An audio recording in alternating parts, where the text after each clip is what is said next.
Hey everyone, welcome to this talk on getting started with open source as a student. My name is Kunal and I have been contributing to open source ever since I was in my freshman year, and it has helped me quite a lot in gaining a lot of experiences, meeting people from around the world, contributing to real world projects, and actually making an impact. So this talk is going to be focused around how to get started with open source, what are some best practices, and we're also going to be covering things like what are the prerequisites and how do you find an organization, how do you step into the organization, and what are the future steps. So this is a quote that I really like by Linus Torvalds, which is in real open source, you have the right to control your own destiny. And that is true. Cool. Now, before we get started with what is like how do we actually contribute to open source, let's first look into what is the criteria for a project to be considered as an open source project. Most people have this misconception that open source only means free. Well, it totally depends on the licenses. So it may be free, may not be free to use. It totally depends on the license, and that is the reason many companies also use open source projects, but they do make billions of dollars of revenues, for example. So totally depends on the licenses. Source code, on the other hand, it can be open as in to access, to modify for, let's say, anyone from everywhere, means it's an inclusive community, and open for reuse. So for example, Android is an open source operating system, right? But we see so many companies using Android via modifying it in their own smartphone products, things like that. Okay. And the next question that people may ask before we start with, how do you actually contribute, is why should we care? So the first point is the quality and reliability of the software, the security and stability, adaptability and customization, freedom and flexibility, and cooperation and community. That is the most important, one of the most important part. I know many people who use open source alternatives in, other than proprietary software, because of the points that you see on the screen. So for example, if you want a feature request, so you can just open up an issue or even work on it yourself. You can make a fork of the project and use it by yourself as you like.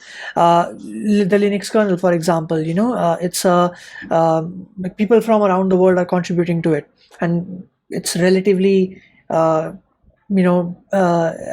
as much as like proprietary software operating systems, where it's much more like vulnerable to malicious attacks and like viruses and stuff. I don't know about you, but I have never had to install any antivirus on my Linux computer. All right, so this is like some examples of some open source projects. So you see Git is there, GIMP is there, PHP, MongoDB, Python itself. So imagine that. Imagine the programming languages were not. One more point regarding why should you care. Imagine the programming languages that you're currently, let's say you're learning Python. Imagine that was not open sourced. Imagine you had to pay to actually learn Python, right? So yeah, open source development model. So there are like a few project maintainers. So there's a project, there are a few project maintainers, and the volunteers are, us, the contributors. So for example, you'll be like sharing your particular code sample, like, hey, I added this new feature, or I resolved this bug. And then the project maintainers, they're going to be like, okay, let's look into it. They'll give you some suggestions. You'll change those, make those suggestions, and then your code will get merged into the main project. But now let's talk a bit more about like why contributing is important from a student's point of view, because like it's mostly focused on, because I'm a student and the title says students as well. So first things first, you get the real world software development experience from the comfort of your home. You get the community bonding, so you get to meet people from around the world. You get the exposure on working on a real world project, and you get to test your skills as well. In the end, you also get the satisfaction that the code that you're writing is being used by people around the world. My first open source contribution was a Kubernetes Java client. It was mentioned at KubeCon, and the feeling that I got, like, okay, the code that I'm writing is being used by people around the world. That was the feeling of satisfaction that I'm talking about. But testing your skills, I basically mean that if you're working, let's say, on web development, you're learning web development for the past, let's say, 2 months, 3 months, and now you want to test, am I really comfortable with web development? If given a project, if given a task, would I be able to complete it? So you can, test out your skills on open source projects. Cool.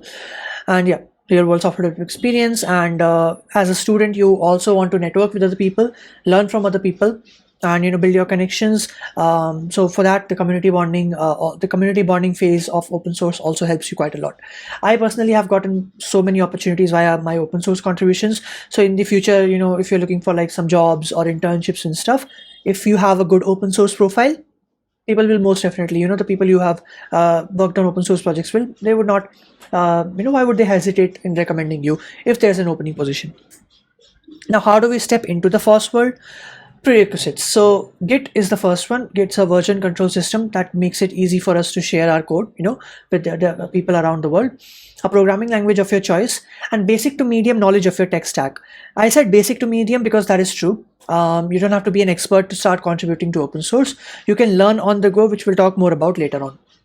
Now, this is specifically for code contributions, but definitely you can do non-code contributions as well, and those are also pretty popular and pretty important as well. So things about like documentation, the community handling, community work, the developer experience, contributor experience, all these other things. So there was this talk by the marketing, the contrib exec at KubeCon Europe last, the previous KubeCon, which was called Path to Non-Code Contributions. So make sure you check that out. Let's talk a bit more about like how do we actually choose an organization. So there are two approaches to choosing an organization.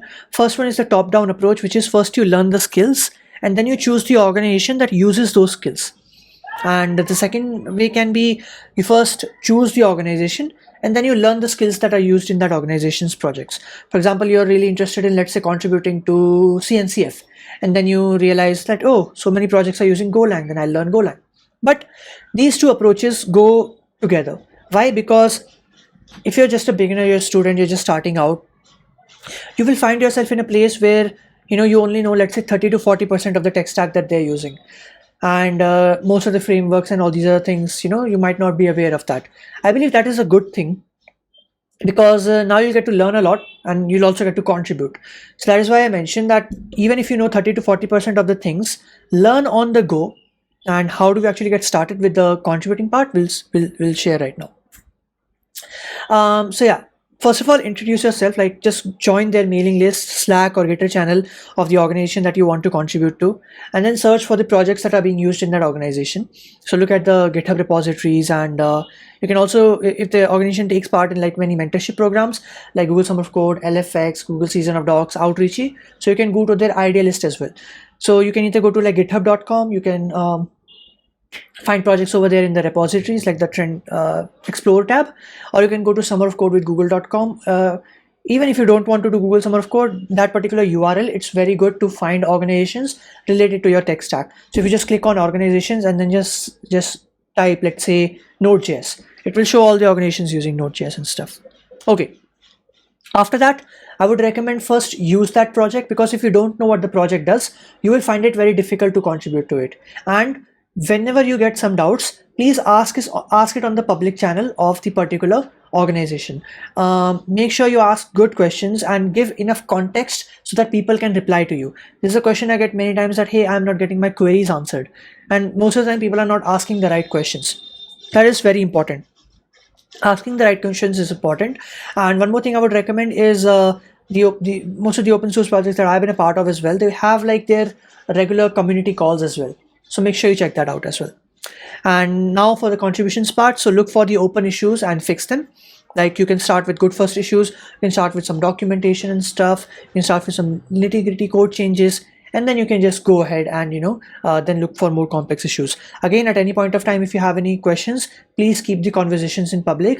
Don't like DM anyone, be patient, and always follow the code of conduct of the organization. So learning it, this is something that I already mentioned.